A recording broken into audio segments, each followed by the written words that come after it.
Hey, FootClan, if you're a big fan of the show, you like what you see on the YouTubes or on the television, and you want some of the shirts or some of the mugs or any of that cool swag we got from the Fantasy Footballers, check out shopballers.com, and you can use the promo code BALLERS to save 10% right now.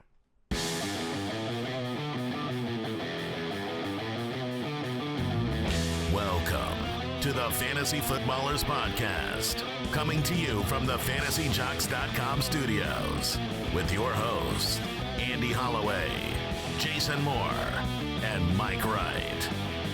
Oh, Jason, now your introduction to the show there, unfortunately. First try. No, it was called back on a holding penalty. Oh, really? Yeah, it was actually called back. That was the C.J. Anderson of It was called back 3 times. See, everybody out there hears Jason 1 time. We enjoyed hearing him 3 times. I had a, look. Speaking I know is your forte. I know that I talk for a living, but I'm not. The words are so hard to come out right. Yeah, it's said perfectly. Welcome to the podcast, the Fantasy Footballers. Back again, Andy, Mike, and Jason. I was alluding to the insanity of being a C.J. Anderson owner last night. My goodness. I mean, it was comical on so many different levels, only because I guess a coach matters. I mean, I guess if Gary Kubiak's there, do they get 17 second-half penalties? I can't imagine they do, but at the same time, I can't imagine that makes a difference. I was asking you while we were watching the game, like, can this really matter? Are they like, well, we can do whatever, coach ain't here. Right. Like the coach is out, so it's party time. Look, they had a stat there on the game last night. It was like 30 seconds into the fourth quarter, and they're like, and the Broncos have 8 second-half penalties. And Jason goes, it's 30 seconds into the fourth quarter. That's 8 third-quarter penalties. That was a wacky. I did the math in our league, and I would have had 18 additional points if C.J. Anderson would not have had 3 major plays called back on. I have the stats if you want to hear them. Oh, the hypothetical? Yeah, so... And none of those... I mean, maybe I'm wrong. No, you're not wrong But on what it you're going to say. seems like all of the penalty calls, when I watched them, were away from the play, didn't have anything to do with C.J. Anderson. I completely agree. And so Pro Football Focus tweeted out, C.J. Anderson on plays not called back by penalty, 11 touches for 46 yards.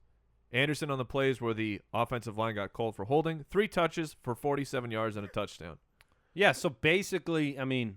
a huge difference in the performance, and I had a matchup last night where I was C.J. Anderson versus Melvin Gordon, and I thought I was just dead the way the game script was going, and then they pass that ball to Anderson. He makes a great move, fights into the end zone. I get up, I'm high-fiving Jason, and I see the yellow again, and I just fell to the floor in I should have taken a picture. Astonishment. I should have taken a picture of you because You really were should have. face down on the carpet. on the carpet for as long as the San Diego Chargers coach was face palm. Yeah, McCoy was face palm in the that was So this is the quick question today to talk about the game from last night. So we're already into it. I cannot believe Mike McCoy's reactions. Can you imagine Bill Belichick with his hands in his face? He's a human face in being. his hands. Yeah, I'm not going to crush him for it. I understand feeling it. He's a human being, and I completely understand feeling that way. I am going to crush him for that, not in a mean way, but look, if I was the owner of the franchise, if I owned this as my entity and my leader of the players, my leader of the coaches, and the guy who is in charge of running my hundreds of millions of dollars I'm spending is reacting that way when times are hard, I can't believe that he can lead them to victory. And now, honestly, you've seen these collapses. Credit for defeating the Super Bowl champions. Sure, yeah, they did win the game. But it's a weird thing. You can tell that the pressure is breaking that guy over the last month. I mean, because you know what they're calling for his head in San Diego. Well, you know what he was looking at. If they lose that game, is Mike McCoy employed right now by the San Diego Chargers? No, it's over. No way. Exactly. And we you look at the injuries. Keenan Allen. To start the year off, losing Danny Woodhead, losing Teo. There's 5 key injuries on that team. And that was last year and this having year. no Joey Bosa to start the year, which was not McCoy's fault. I have no idea if McCoy is actually a good coach or not. I'm not saying that he's a bad coach. We haven't. It's not fair to judge him when he's had half of his team destroyed 2 years in a row. But he is broken now for this team in All right, this moment. possible. Fantasy headlines of the game. You know it's not good for the receiving cores of either team when Jordan Norwood is in the headlines and Hunter Henry leads all receivers. If you had a receiver on either team, you're pretty disappointed with last night's performance, whether it was Sanders, whether it was Demaryius Thomas, the fumble from Demaryius. I mean, that drive went from a touchdown and a 4-point deficit to nothing in 2 seconds with that holding call on the fumble. Tyrell Williams had 3 for 28, and that led the wide receivers on the San Diego side, which is just you got nothing. I mean, they went into full turtle mode, and they got away with it. So the only thing I'm going to ask you one thing, and that is I think there should be 2 questions. Okay, 2 questions. Number one is Devontae Booker played well again, limited touches, but 5 for 46, 9.2. A carry. Is he a must-own? Absolutely. He is a must-own. Even if you're not the CJ owner? Yes. Just as I still think he's a handcuff, but he's one of those very high-value handcuffs. Would be huge if CJ went out. Yeah, but for CJ Anderson, we were talking about it before the show. Jason is a sell. I am going to try and sneak him away for extremely cheap. Look, if you have someone, We should talk. Well, if you have someone in your league who did not watch the game, and all they're looking at is a box score, and they're like, wow, C.J. Anderson was terrible. You heard me read the stat. 3 touches for 47 yards and a touchdown called back. You have, I think it was not so much Booker. He was a nice spark, but you had Booker come in and rattle off a couple big runs. C.J. Anderson came in immediately after those runs were happening in the middle of the field and broke off a huge run. Like the offensive line was finally rolling, and that play got called back on a penalty. So these are things that are not showing up in his fantasy points. Sure. You get the productions. Yeah. And then if you watch the whole game, C.J. Anderson is still the man for them. He was in far more. I don't have the snap percentages in front of me, but what my eyes were telling me is Anderson was in far more. It was crunch time. Anderson was in during that 2-minute drill. That's where he padded his fantasy production and saved people. Saved me. So here's my argument for why I'm selling CJ Anderson is because he got enough work with that garbage time to be able to still be seen as this top back. But the reality is what happened the first 2 weeks, he was the only guy. Booker was barely used. And when I watched the game, just eyeballing it, I mean, Andy and I were calling it out every single drive. Who's on the field, who's out there. And the amount that Booker was in, I know that CJ Anderson, I think, doubled him in touches, but Booker was in that game quite a lot. And the truth is, you look and you go, okay, well, CJ Anderson had a lot of catches, but he was not looked at. He was wide open the whole game on those little screens, and he was completely ignored. It wasn't until that final drive where the game was pretty much over that he started just dumping him off to him. You take those out. I mean, you could say, okay, sure, he got those other plays called back, but he also benefited from extreme garbage time, so those kind of a little bit wash each other away, and what I saw was an okay back. I would like to own him, but he's not that top 5 back that we thought, and if you can get good value for him, that's why I would trade him. The game script and the offensive line have not been conducive to Anderson the last few weeks. I mean, they've been behind, and so I'll say Anderson's snap percentage, according to Pro Football Reference, 78%. yeah, he was out there a lot. That's the guy I want on my Sure, team. sure. It just didn't work out this week. All right, we need to move on. Today's show, we've got our matchups, the part 2. So if you didn't hear the first half of the matchups or you don't hear one today that you were expecting, it's on yesterday's show. We also have our Daily Dose segment with Chris Meaney of the Fantasy Sports Network. So we're going to, towards the end of the show, we're going to jump into that, give you some DFS picks that might be great for you this week in FanDuel. And again, if you need to sign up on FanDuel, do FanDuel.com/footballers. You get some free entries if you do it that way. Also, guys, it's FootClan Friday. Woo! Oh, we got a giveaway. So we got a giveaway. That was very nice. Unnecessary. Very nice. So we're giving away a gift card to shopballers.com, and that winner is Michael Rains. Michael Rains. Yes, Michael he does. Rains, you are the winner of today's FootClan Friday. Anybody over at jointhefoot.com is eligible to win every single Friday, and so you've got a gift card. You can grab some shirts, some mugs, whatever you want. From also, shopballers.com. That's right. On Twitter, you can follow us at the FF Ballers. Check out the website, thefantasyfootballers.com, and get connected with the show there. Submit questions to the show. We love answering your fantasy questions and helping you win each and every week. Let's get into the news. News and notes from around the league. You know, we've done 285 shows. Earlier in the week, Mike and Jason had a couple shows without me. And I listened to those shows, and I heard Mike at one point say that he couldn't push the button on the drops because of the depth. Yes. You're looking down, and it's very deceptive. You thought you were pushing, and that's never happened to me in my life until just now. I went to push the button, and because of how my microphone's lined up, I pushed the air. I did not push it. I've never had that happen, and now I understand. So we are falling apart mentally. Oh, it's Friday, So some quick news for everybody. There is a weather advisory warning for the Atlanta-Seattle game. We have a storm front coming in. We will update you on that as well on Twitter. But implications there when a storm comes in, the passing game is affected. So, I mean, you're in Seattle. I think that's advantageous to Seattle. To the woke one. Yeah, perhaps. What's going on with Ryan Mathews? Well, he will not practice on Friday, missing with an illness, but still fully expected to play for Week 6. All right. Today is Friday, which means lots of injury updates. We're going to run through our in and out, let you know who we think is playing this week. What's it going to be, McFly? Are you in or out? In or out, Cody Kessler, quarterback of the Browns. I'm going to go with I'm going in. Yeah, in. He was already named the starter. He's in. It's better for other players on the team than it is for Cody Kessler, obviously. He's my lowest rated quarterback this week. Eddie Lacy, in or out? This one is still tough to tell. I think it's going to be game time decision. I think he will play. Okay. That's what we're doing here. I'm going to go in as well, but it will be a close one. So Mark Ingram. He's going to play. In. He missed it with an illness. I'm not concerned yet. Do we think Latavius Murray misses a second straight game? Yes, I do. I do as well. Rashad Jennings, do you think he's going to play this week? I still don't think he's going to play. So you're this no, week. Mike. What do you think? I would say yes, but there is no way I'm starting him in any fantasy league.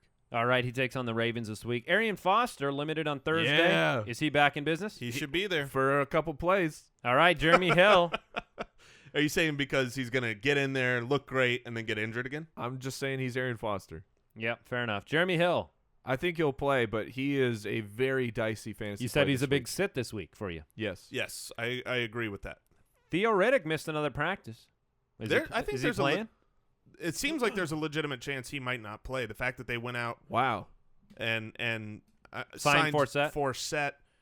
Does that mean Forsett needs to be grabbed? Yes, Forsett should be owned because look, Dwayne Washington's not going to play. If Theo Riddick doesn't play, Amir Abdullah's obviously already on IR. All of a sudden, Justin Forsett's a real fantasy option this week. Now, well, it's not like he's an inexperienced rookie either coming in. I mean, they can give him a workload. They paid him the veteran minimum, so they can do whatever they want with him. Yep. And he's happy about it because he's on a team. So who else are we talking about? Let's move on to wide receiver. Sammie Coates. Do you think he's in or out? He had swelling in the hand with the big laceration, but I would expect him to play. I do as well. All right. How about Eddie Royal?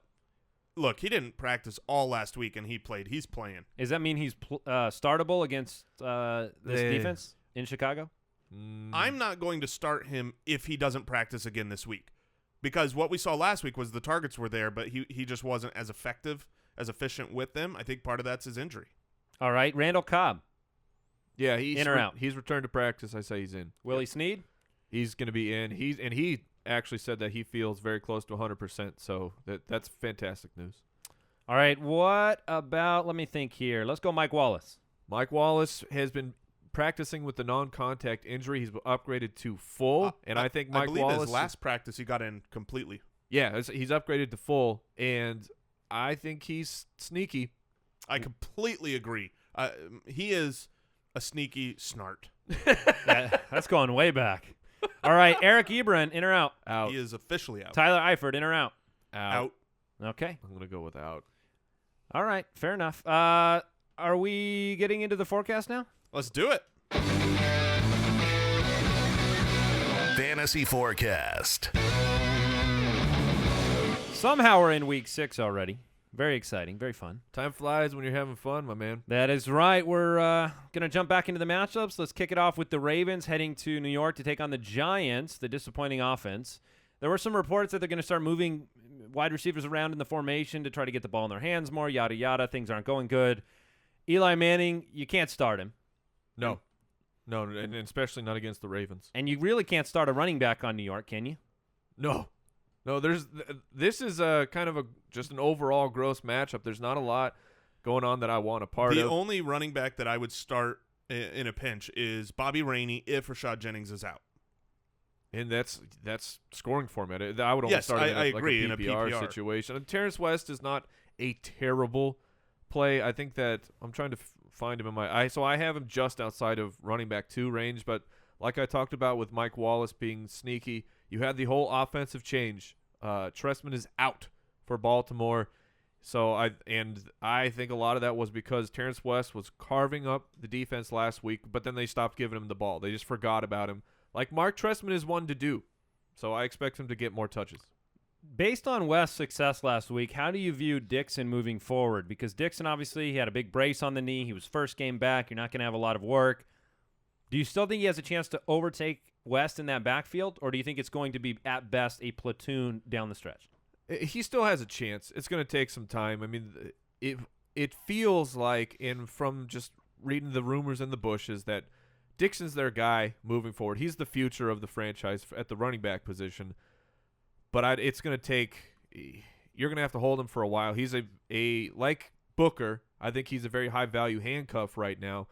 But because West came out with those 2 monster games, it wouldn't be in like 2 weeks that we see Dixon take over. And one of the things that I think is worth noting is last week they got away from the run, like you were saying, which caused – I mean, it was so bizarre that it was part and parcel of firing their offensive coordinator. This week – I think they're going to be much more dedicated to the run. And what that means is not just for Terrance West, but I think if they had run the ball 10 more times, you wouldn't have seen, Dixon only get a carry. They're going to have to use him. So the opportunity should be there for him to flash. Tough matchup. Now, listen, the Ravens' defense has been very good this year when it comes to yardage. The Ravens are 4th against the run, 5th against the pass.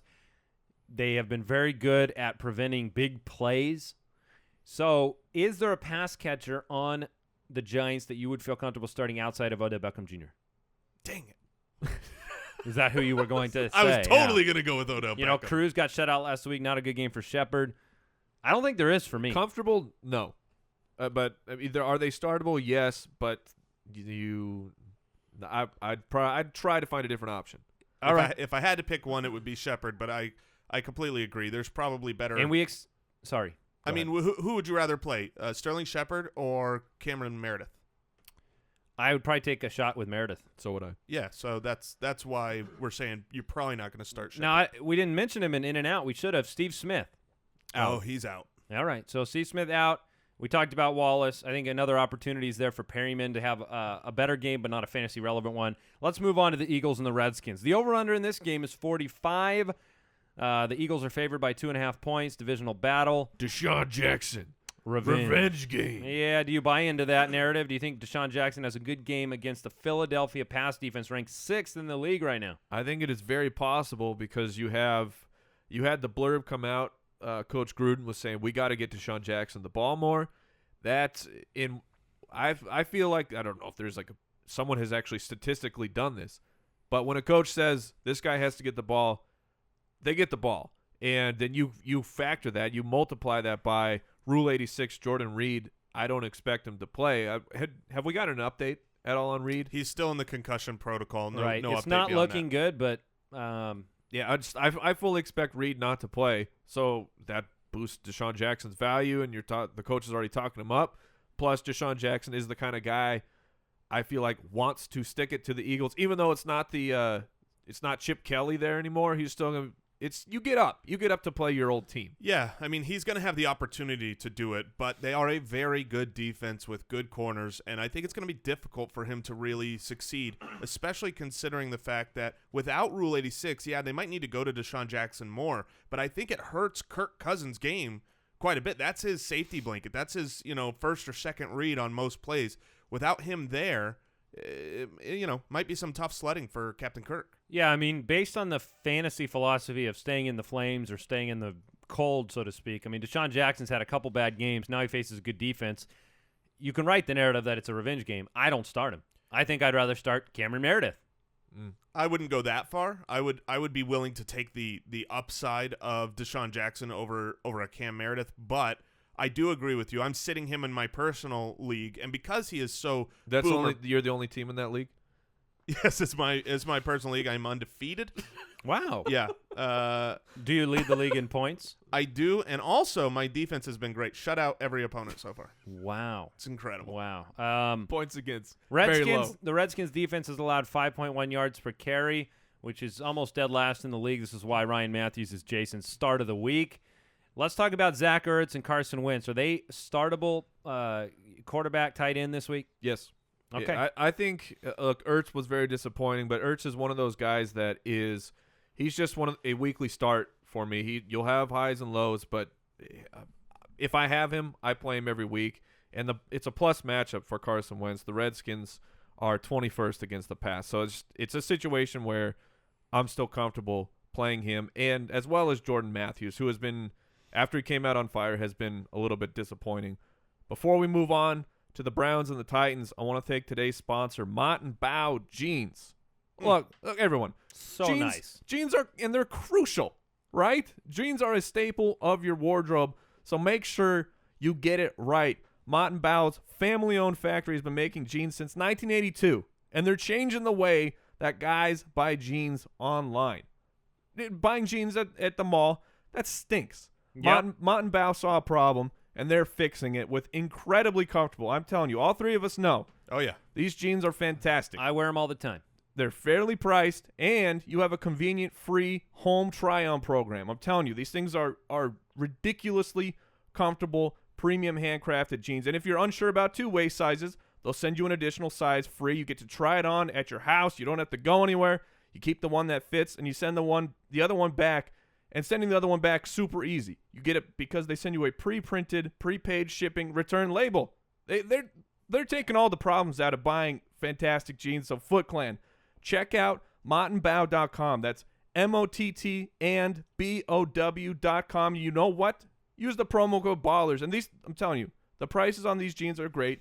And if you use the promo code BALLERS, you get an additional 20% off. That's mottandbow.com and use the promo code BALLERS. About to jump into the Browns and Titans. Before we do that, I do want to thank today's sponsor, pristineauction.com. Look, I saw this video on Facebook yesterday of the ultimate man cave, and it was a Cubs man cave in a basement, and this guy had done it up like I saw that, actually. Nobody's business. Now, the thing about this is it looked like he spent about $250,000 building this man cave.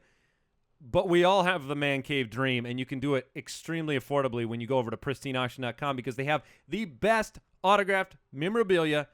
Every single day you have daily auctions on there. You can pick up something for your favorite fantasy player, for your hometown team, something for your office, for the wall. It's awesome, and you will be amazed at the prices and the value that you can get over there. We pick up stuff there all the time. This Jordan Reed Rule 86 jersey right behind Jason is from pristineauction.com. Always authentic signatures. Yeah, as you say, as is this helmet that we have at the front of the desk with the David Johnson autograph. We were actually there for a autograph session, David Johnson in-house at pristineauction.com. So go over there, pristineauction.com. That's Pristine auction.com. Good friends of the show. We know you'll love it over there. And tweet us whatever you end up grabbing because it's awesome to see the value and what you can get over there.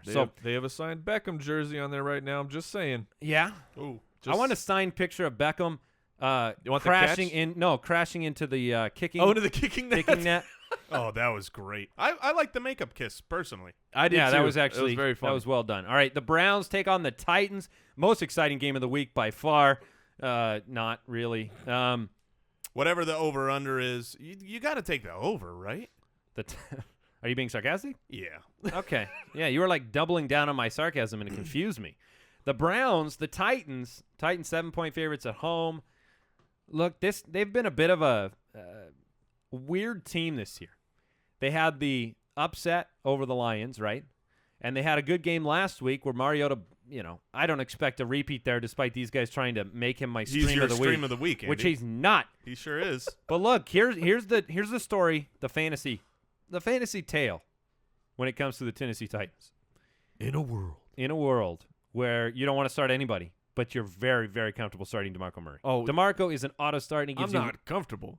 I am loving it. I am loving every minute of it. Every minute of it. DeMarco feels as good as those Mountain Bows. He Am I right? certainly does. It's Yeah. just very nice. So- Honestly, though, Yeah, I mean- I'm going out, and I'm going to say that Marcus Mariota, I am fine streaming this week. Yeah. Okay. There's other if you're options not, I I prefer. am. There's other options I prefer, but I agree that in a pinch, if you're a streamer and your options are really shallow, I think he's a fine play.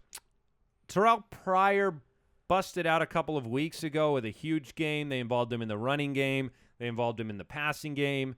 He played 3 positions. I think they sent his jersey to the Hall of Fame because of the numbers he had put up.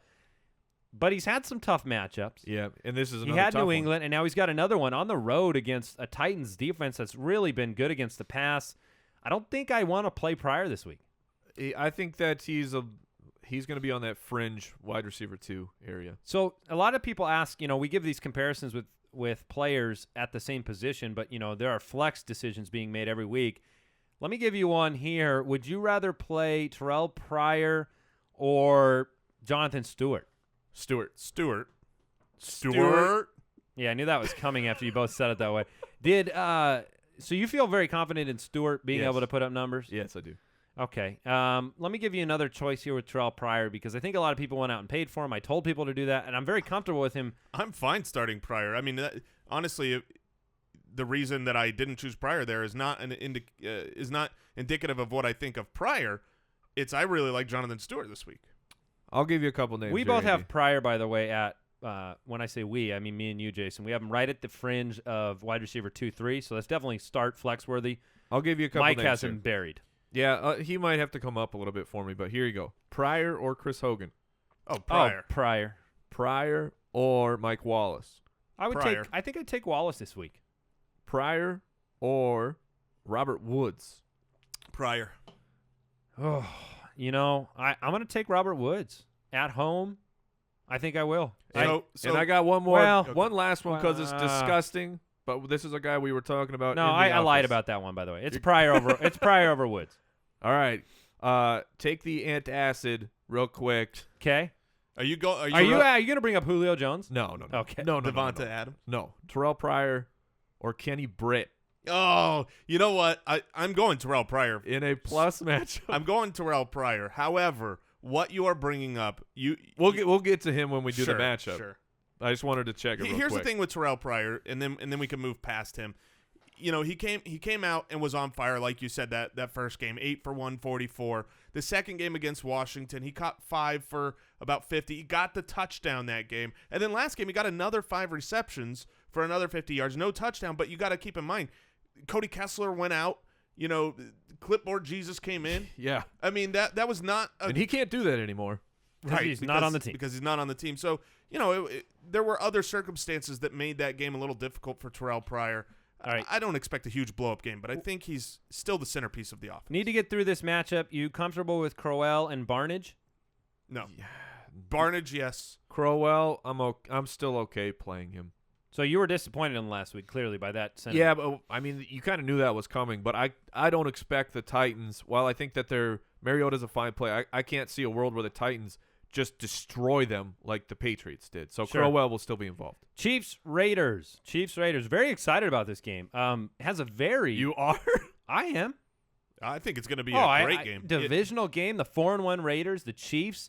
With the way they finished last year, they have Charles back. Coming off the bye. I mean, you remember Andy Reid in the bye week, right? Yeah, I do. But He owns the bye week. Give that over under. 39.5. I'll take the over. Okay. I will. I'll take the over. Derek Carr has been on fire. He's the third-ranked fantasy quarterback right now. They're at home against the Chiefs coming in there. I think this game's going to be higher scoring than expected here. Very possible. I think that I would take the over because it's 39.5, but I mean, look, the Raiders are the 32nd ranked pass D, 27th ranked run D. They don't stop anybody. The Chiefs are coming off that atrocious performance in Pittsburgh, getting just boat raced, and I don't expect that out of them at all in this game, but you cannot lock down Cooper and Crabtree. They have a weak offside, weak corner on the second wide receiver. I think this is an opportunity for this game to get up there. I certainly think that this is a game that I would start Jeremy Maclin in. I would start Travis Kelce in. And I think I have Smith kind of middle of the road in this matchup. In this game, because there's one strong corner, one weak corner, who is it going to be between Amari Cooper and Michael Crabtree? Who would you rather start? You got both on your roster for that last spot. Yeah, I take Cooper, and I'll tell you why. It's not necessarily based on which corner covers who on which play. It's based on the fact that it looked like the Chiefs were very, very vulnerable on deep passes in that Pittsburgh game. They didn't, whatever it was, their zone coverage, they could not cover the deep ball, and Cooper's going to get downfield more often than Crabtree will. So I like both wide receivers in this game. I think they're auto starts right now. I mean, they're 1A, 1B, and you can flip a coin week to week. 4 touchdowns. Auto starts. Nice. 4 touchdowns is what Cooper could have had last week. So I have Cooper very high this week. He's my number 9 wide receiver, and Crabtree's I have him in the wide receiver 2. I do as well.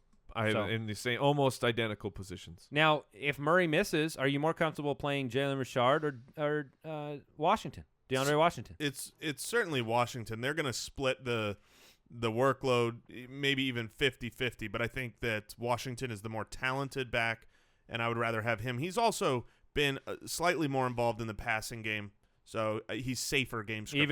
Even with last week, Rashad outperforming him by a good amount. Yeah.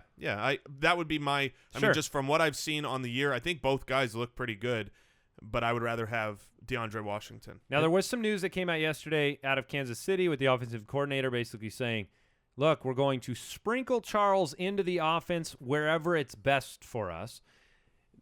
I made Charles my start of the week yesterday, and that was not on the basis of RB1 numbers.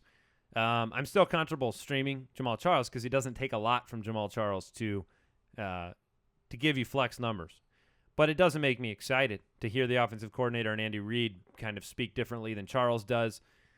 I think this is going to be a little bit of game script here. If they get ahead and it's not on the back of Charles, I don't know why they would use Charles, is kind of what I'm saying. I think it's going to be Spencer Ware grinding the clock out if they do take a lead in this game. So that's my only concern with Charles. Yeah, I have far more concerns with Charles than I think either of you two guys. I said a week ago, I think it's going to be several weeks before he's really fantasy impact relevant. This is going to be the game where we get to see one of us is going to be right as far as his involvement in the game. But that's where I just don't want to take that start while we're finding out what the truth is.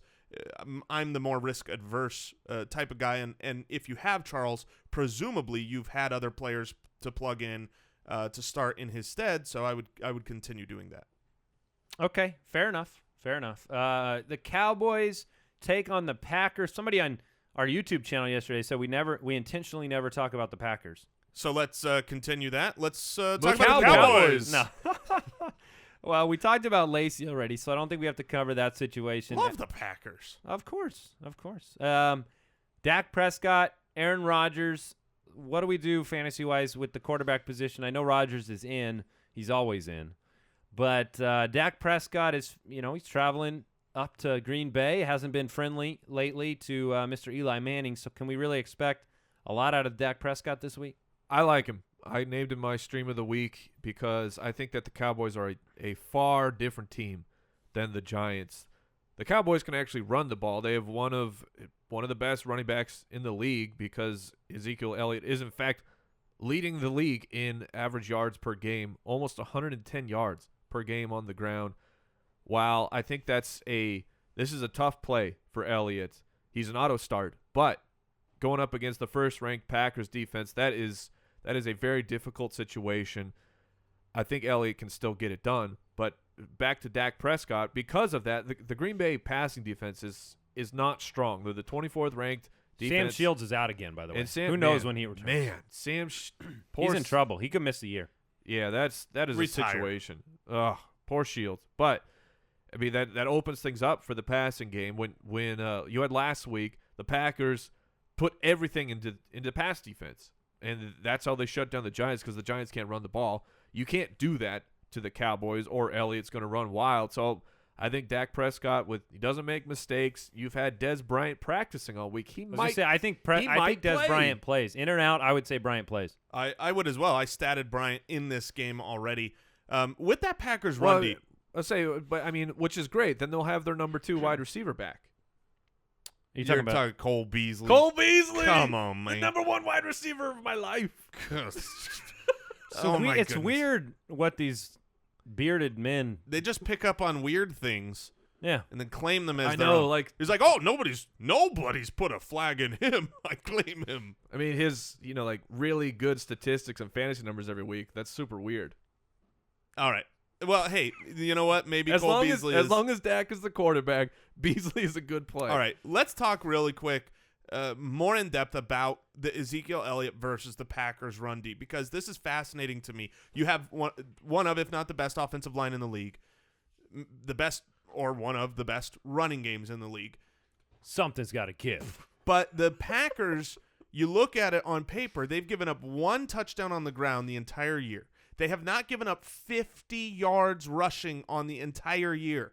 That 46, 35, 47, and 42. However, look at the teams they've done that against. Okay, they did it in week 2 against Minnesota, who is a run-first team, but we've seen all year that Minnesota has not been able to run the ball. Peterson got knocked out of the game. The other 3 teams are Jacksonville. They're known for not being able to run the ball against anybody. Detroit, not being able to run the ball against anybody. And the New York Giants, not able to run the ball against anybody. So maybe the Green Bay monster running defense is a little bit of a facade that could be shattered this week by the Cowboys. Well, what is the stat for Ezekiel Elliott? He's averaging 109 rushing yards a game, number 1 in the league. It's all right. So something's got to give. That's an interesting take on the Packers run D. I think I'd feel better about that if it was in Dallas. Certainly.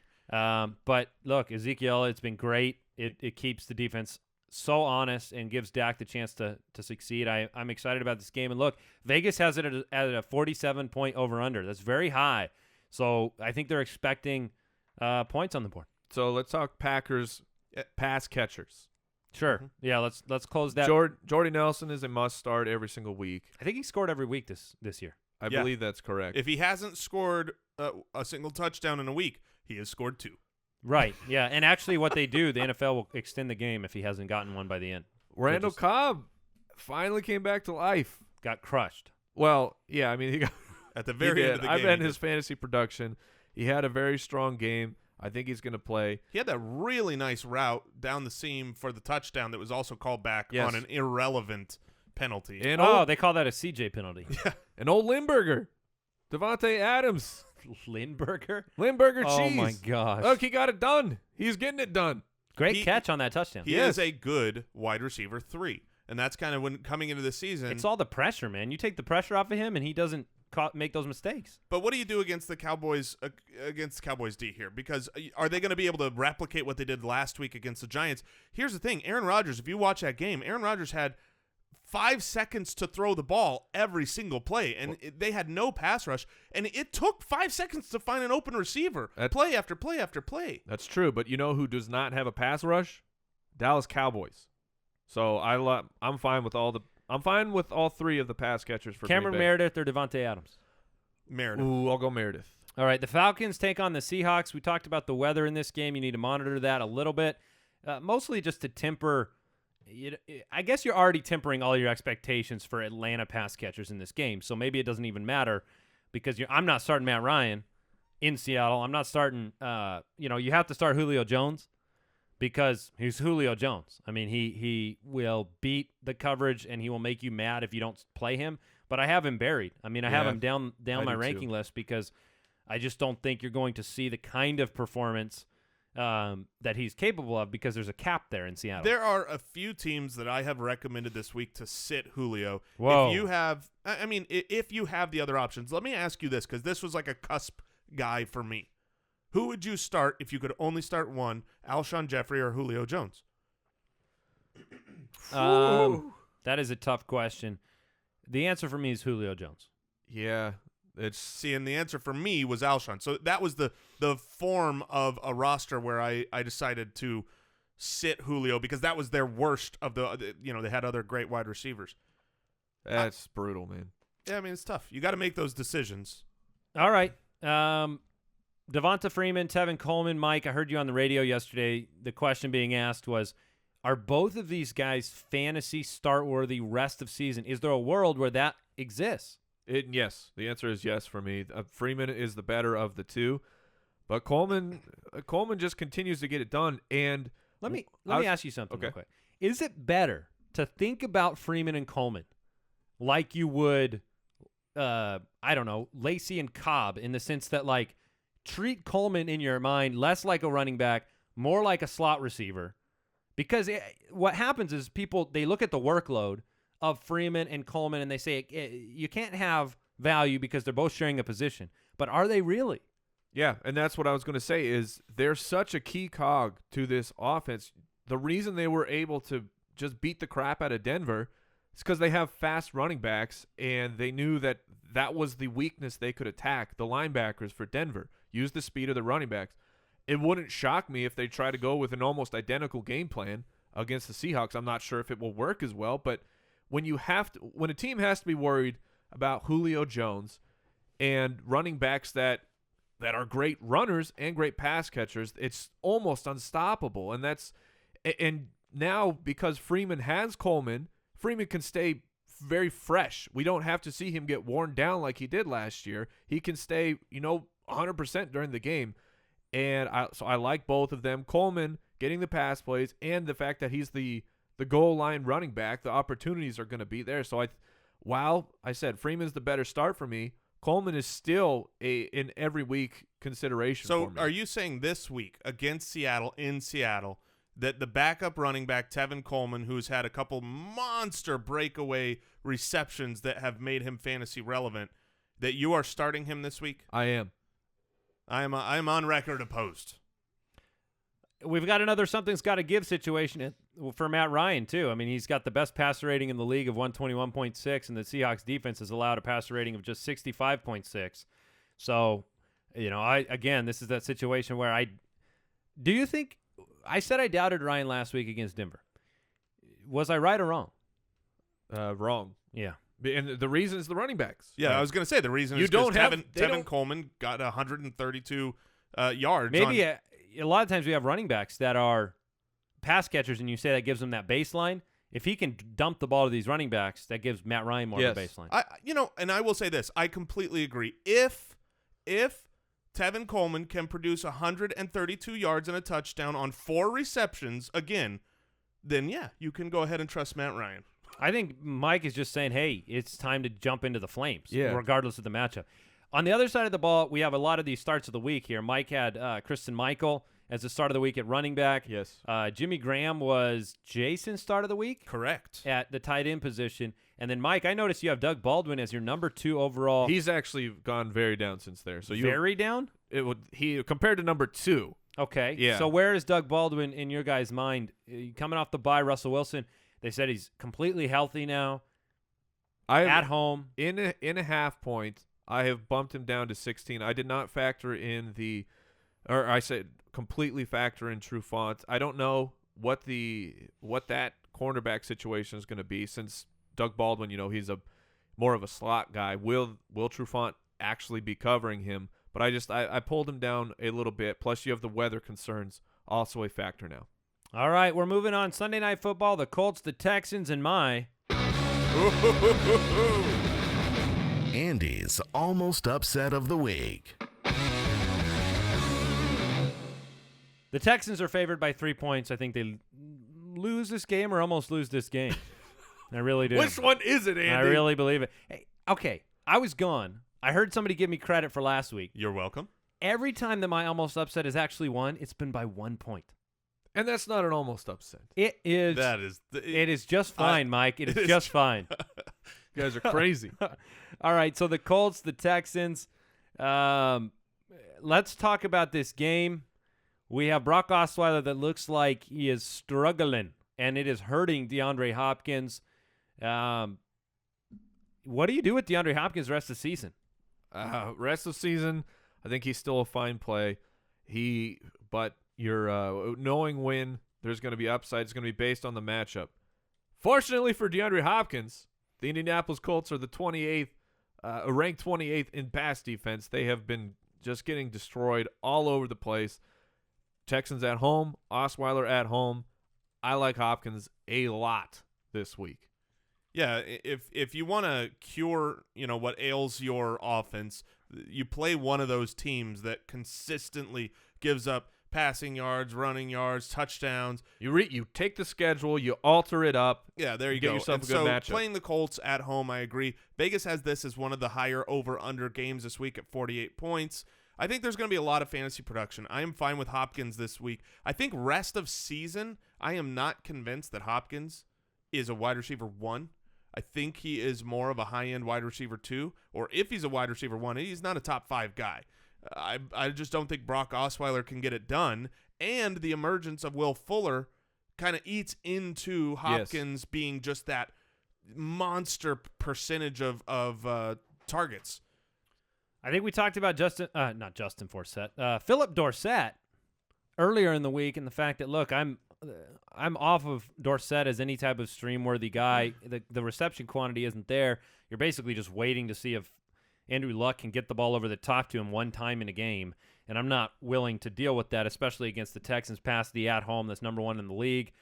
I think Andrew Luck is fine to start this week. I think he's an every week start at the quarterback position, one of the few. Yeah, I would agree with that. I mean, it is a tougher matchup for sure.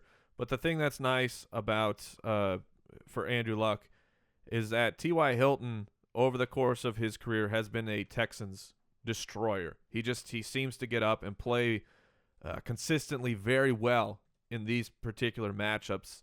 We'll see if that continues this week. I would say that it does. Start or sit Will Fuller in this game? Start. Okay. The Colts are very bad against the pass, and it's in Houston. I think this is the week where Fuller can get back on track. 48-point over-under in this game. That's a lot of points. Yeah. So what if at the end of this game, Lamar Miller has 48 yards and puts up a stinker against the Indianapolis Colts? Another gooser in the touchdown category. You go 6 games, no touchdowns. And this game is, one of those, let's cure the ailments. Yeah. Right now he's 3.6 a carry on the year. If he comes out and stinks in this game, then I will actually be concerned. But much like my Alshon Jeffrey proclamation, he's going to score. Lamar Miller will score this week. I'm putting it out there into the universe. I think that, I asked the question because I'm a Lamar Miller owner. It stinks right now that he hasn't done more with his opportunity. But I'm realizing that if he comes out and stinks, I'm still going to believe. I don't think there's anything that can happen barring injury that's going to get me off of it. So either I'm incorrectly biased or I just believe the volume trumps. It's like Melvin Gordon. Melvin Gordon, I tweeted out last night after the big run. I saw that. Melvin Gordon getting what's blocked since 2015 because that's what he gets. I mean, he should have scored on that 48-yarder. He couldn't cut back on one player. Do you know the numbers? Ward. Here's the numbers for Melvin Gordon: 1 rush for 48 yards, or 26 rushes for 46 yards. So, and that huge run was the Denver defense completely screwed up. But my point is just Melvin Gordon is still safe because the volume is there. He had 27 carries. Yeah. Wow. Because there's nobody else there. Yeah. And that's the same thing for Lamar Miller. At every week, the volume will be there. Throw the Minnesota game out. That's the outlier of the season. Let me ask you this, Mike. Lamar Miller or C.J. Anderson rest of the season after what you said about C.J. earlier today? I still like Anderson, but it's Miller. It's for me. Okay. Monday Night Football game. Mike and I will be there. Yeah. On hand. Now, I need to take a minute here. And I'm going to explain something that I hate about what happened yesterday. I've got a matchup in our league of record. Big one. A big matchup one. Against a good team. And this other team had Matthew Stafford at quarterback. I have Derek Carr. And yesterday morning, these two hooligans across from me allowed him to sign Carson Palmer. What? Yes, I'm blaming you. You could have picked him up. I know. So look in the mirror, my friend. I know. But look, now I have to go to Monday Night Football. My home team is the Cardinals. And my opponent has not only the Cardinals starting quarterback, but the Cardinals defense. What the crap am I supposed to do? You take your loss like a man and you cheer for the Cardinals. I know. I have to. But, man, that stinks, man. Like, I need to go trade the farm for Palmer to sit on my bench so I can enjoy this game more. I didn't realize he had the defense too. Yeah, it's ridiculous. And the Cardinals' defense has been great. And I think this is a great matchup for the Cardinals defense. You've got Ryan Fitzpatrick. Look, with Eric Decker gone and Brandon Marshall having the Patrick Peterson effect, I don't see the Jets being able to get a lot going this week against the Arizona Cardinals. They're going to be force-feeding that ball to Brandon Marshall. I see at least one slip pick in that game. One slip pick? Yeah, where Brandon Marshall's been sliding all over this year. He's just been slipping a lot. Okay. And I'm so saying he falls down. He falls down. Patrick Peterson He gets should wear cleats. I've never heard a fantasy slip pick projection before. That's what we bring you here as a fantasy very footballer. specific. breaking news. So here's a question. Do you think it's worth a cursory ad of Austin Seferian-Jenkins this week? Because Yes. Decker now on IR. Would you rather take a chance with ASJ or Ladarius Green coming off of that's a IR in a week? I would go Green in that situation. I would as well. But Good, because both that's what I did are- this morning. both are worth looking at and holding on to because while we're in this game, ASJ has been involved, right? Brandon Marshall's taken him under the wing. There's never, ever been a question of Austin Seferian-Jenkins' pass-catching ability. He was drafted to be a pass-catching tight end. It was his attitude and his practice and things like that that got him the boot from Tampa Bay. Insulting people's moms on Twitter. Yeah. I mean, he is a doofus. Not recommended. But with Eric Decker down, I think that Austin Seferian-Jenkins will be involved, and he'll be involved almost more like a wide receiver. About time they had a tight end that could catch the ball there and actually run routes. What and does do that say something. about Jason Morrow? It means I'll see you tomorrow. It means he's no good. All right, here's the thing about the Jets. The defense has been terrible against the pass, 31st against the pass. They give up 12.9 yards per completion. This is why Mike loves John Brown in this matchup. I love the Palmer John Brown stack this week. Love it. All right, you're starting Forte. Yeah, it's Not excited. the thing about the running backs is it's a bad matchup for both of them. David Johnson is going up against this could be the toughest run defense he's faced.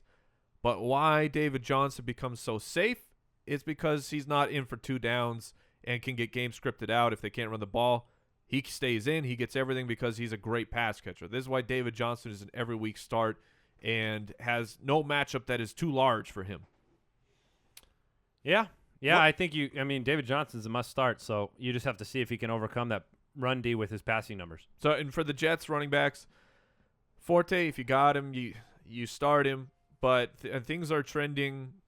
You just need to adjust what you expect from Matt Forte. Hopefully, he can catch a couple passes for you. Bilal Powell is flashing again. Wow. We said the mark of the beast, right? Because the straight 3 games of 6 receptions. So was that wow for something? Yeah, I wanted to check. I was curious. I was going to ask you guys, like, who do you think has a better game here, fantasy-wise, between Forte and Bilal Powell? And then I thought, I wonder who I have. I went and looked, and I was surprised. I actually have Powell in PPR formats ahead of Matt Forte in this game. That's good because he's outscored Forte in the past 3 games in PPR formats. Yeah, I mean, it's one of those things that, owners need to be aware of. I think Powell is a startable player in a PPR this week. You can beat the Arizona Cardinals in that screen game while they're so blitz happy. Before we get into the Daily Dose, I have a few bits of not necessarily breaking news, but updates on what we said earlier because we're recording this on Friday morning. Steve Smith did miss practice again. I'm sure he's going to be out. Theo Riddick missed again on Friday.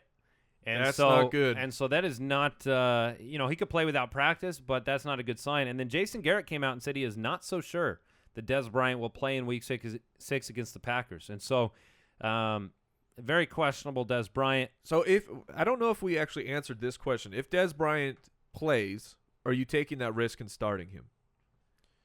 I probably am.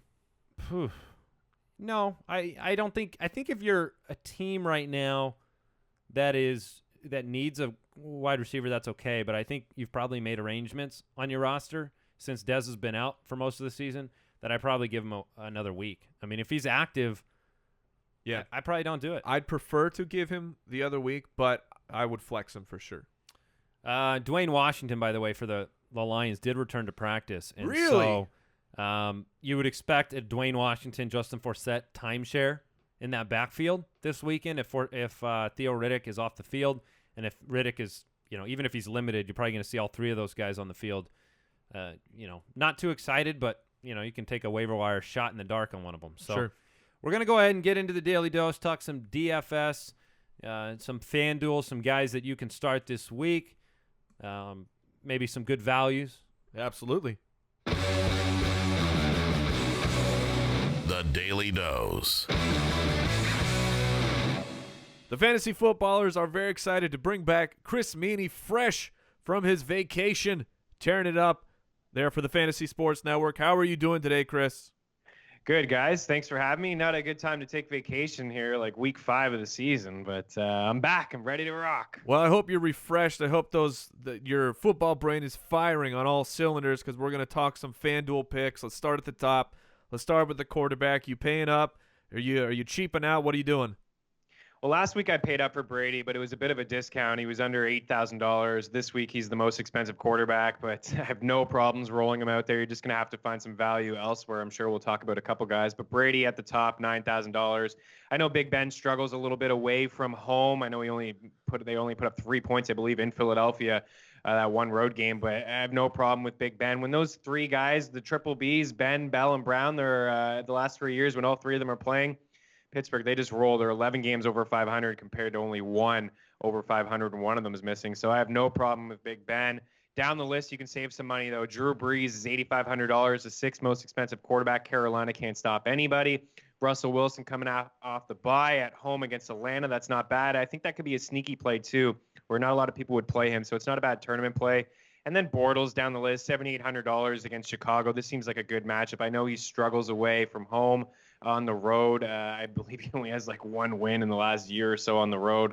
But I do like him in that spot. And then Carson Wentz is not bad at $7,500 too in Washington. I don't mind those plays. You can cheap out a little bit at the quarterback position, but certainly Brady, he deserves to be right at the top. Love it. Let's move over to the running back position. How are you handling yourself when it comes to running backs? Well, Bell, Murray, and McCoy, they just all seem just so safe. Every week I just roll out Murray, and I get exactly what I've gotten from him from week 1. It's just consistency. He's second in the league in touches. He just gets it done every single week. I like this matchup a lot. Elliott's got a bit of a tough one against Green Bay. They're only allowing 2.0 yards per carry. That's the best in football, so it's interesting to see how he's going to turn out. This has to be a Lamar Miller week, doesn't it, guys? I mean, Yes. He hasn't scored yet. I mean, let's see it from Lamar Miller against the Colts. He's still getting a lot of touches and opportunity, and he's still getting fantasy points, double digits every time out. But let's see him get in the end zone. I think this is finally the week, $7,900. Jamal Charles says he's 110%. Training camp, the training wheels are off of him. He's ready to go against Oakland. I don't think he's going to get a lot of carries, but I do expect like 7 to 8 targets from this guy, and a lot of people could shy away from him. I think he's a good tournament play. Ingram back-to-back games now with a touchdown. What I like about Ingram, just coming off, I know they're coming off a bye, but in the last game, he had a receiving touchdown. He's got 10 receptions, 13 targets in his last 2 games. I mean, Carolina, they're just having issues stopping anybody. Sticking with maybe just sneaky plays that not a lot of people are going to play in tournaments. Ryan Mathews, $6,500 against Washington. I know he had a fumble. This is a really good matchup for him, though. And James White, $5,700 against Cincy, 10.9 FanDuel points last week, 6 targets, 4 catches. That's what you're going to get from White as long as Deion Lewis is not around. He's going to be involved in that passing game. That's what you want on FanDuel. Love it. Moving over to the wide receivers. Are you crazy enough to start Julio Jones? Are you going to pay up for that stud this week against Seattle? No, absolutely not. I'm not going to do it. I know he's dinged up a little bit. We saw what Denver was able to do, just take him away. I expect the same thing. Seattle, I believe they've only given up 1 touchdown through the air. And this is not a good matchup for Julio and the Falcons. But I'm going to pay up even higher than him, $8,600 compared to $8,500. Allen Robinson, I like this a lot.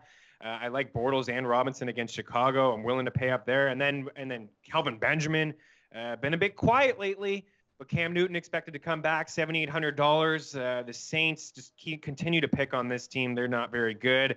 And Baldwin, same thing with Atlanta. Secondary, a little bit shaky. They've given up a lot of points at quarterbacks and wide receivers. I like put Doug Baldwin in there.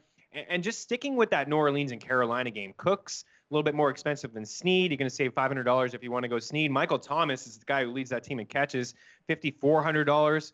You're going to save some money there. Again, just continuing down the list, I think some sneaky plays in tournaments. Funches hasn't been, he's been invisible, really. He's got one touchdown, but he hasn't got a whole lot of looks. Him, check if coach is going to play. Big Ben is taking deep shots all the time with this guy. He's basically like Martavis Bryant 2.0 in terms of just taking shots. He's very speedy. I know he drops half those balls, but the other ones he's reeling them in for touchdowns. Hogan, much of the same thing. Brady is just taking deep shots. And then this could be a Kamara Aiken week, guys. Yeah, finally.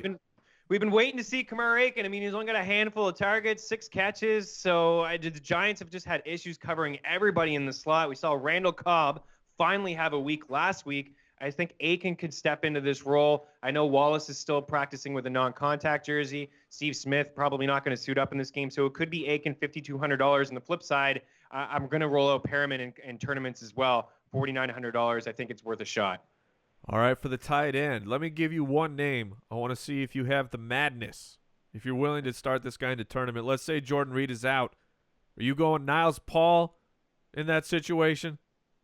I don't know. I don't think in a tournament play, why not? I mean, you can certainly do that. No Reed, absolutely. But in a cash game, you want to be a little bit more safer. Of course, you're sitting there. Greg Olsen sitting at the top, averaging 16.4 fantasy points per game on FanDuel, $8,100 against the Saints. That just seems too easy. But I mean, down the list a little bit, Colby Fleener, 56. Pitta, he's really cheap against the Giants. I mentioned just covering in the slot. Zach Ertz. There's something there with Zach Ertz in Washington. And I know Chip Kelly was the coach there for the past couple of years, but his last 3 games against the Redskins, 38 targets and 30 receptions for Zach Ertz. That's crazy. And in one of those games was only 3 receptions. So there might be something there. Philadelphia has seen something with Zach Ertz and against that Redskins secondary. I know it's a little bit different, some changes there, but even Norman is not that healthy, and he won't be covering a lot of Zach Ertz. So I think there's something there, but I think you're on something as well. I mean, if there's no Reed, why not save up at the tight end position? Has been pretty mediocre this season, and that's the bare minimum, $4,500. All right, we do not have the auto start. That is the Minnesota Vikings here on defense. Do you got a couple quick plays? How good have the Vikings been, guys? Outrageous. Wow. Yeah, that defense is ferocious. It's so nice. But, I mean, up at the top, I mean, the Steelers, 4,800 against Miami. That's not bad. You're going to save a little bit more. I know Buffalo's the same price against San Fran, $4,800. Tennessee, $4,700. I think you just have to spend up at D. I mean, people getting too cute, but you've been rolling out the Vikings week in and week out. And if you've been rolling them out, you've most likely been successful in all your lineups. So continue to spend up. I don't mind Philly, $4,500 against Washington. I know Kirk Cousins is a lot better at home, but that defense has been pretty good in Philadelphia. I think they'll continue that as well. There you have it. Chris Meaney, the DFS machine, getting it done. Nice. No more martinis because he's back from vacation, giving you some good FanDuel tips and some good plays this week. Thank you so much, my friend. We will speak to you again. Hey, my pleasure, guys. Have a good week. All right, thanks to Chris Meaney again for joining us today from the FNTSY Sports Network, talking some DFS. Remember, there are DFS articles, including Ben Cummins' picks, on the website, thefantasyfootballers.com. And if you haven't jumped into FanDuel, you can do so at fanduel.com/footballers and get some free entries that way. Thanks to everybody that's supporting the show over at jointhefoot.com, everybody that's writing in, supporting us each and every day. We appreciate everything you've done for this podcast, all the reviews, things like that. And we will be back.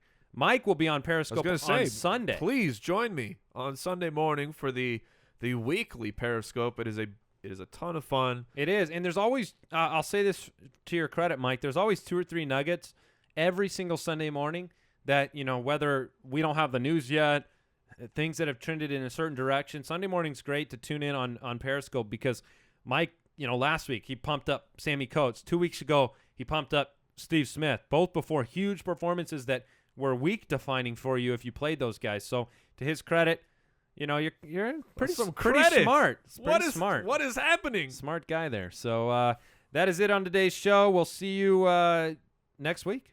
Yeah, and a shout-out to the studio sponsor, FantasyJocks.com. Thank you as always. And because it's where winners go for trophies and championship belts for fantasy football, and you use that promo code FOOTBALLERS. And Denver, stop holding! Thank you for listening to another episode of the Fantasy Footballers Podcast. Join our fantasy football community on jointhefoot.com and follow us on Twitter @TheFFBallers.